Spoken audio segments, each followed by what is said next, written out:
បងលេឌីខ្ញុំឆ្ងល់ឡាញខ្ញុំបានធ្វើអីគេសោះមិនសុកគេស្អប់ខ្ញុំអញ្ចឹង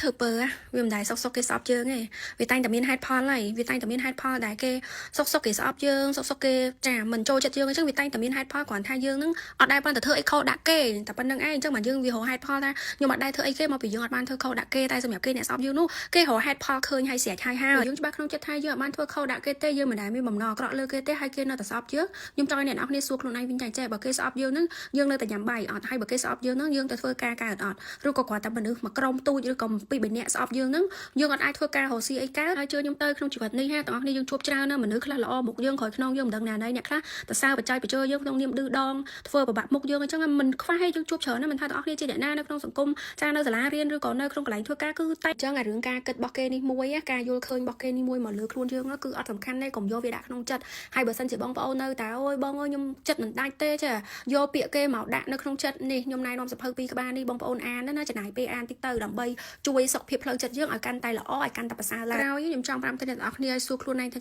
តើវាចាំបាច់ទេដែលយើងត្រូវទៅយកសម្ដីមនុស្សដែលមិនដែលស្រឡាញ់យើងផងហ្នឹងយកមកធ្វើបាបចិត្តខ្លួនឯងនេះតើចាំបាច់អត់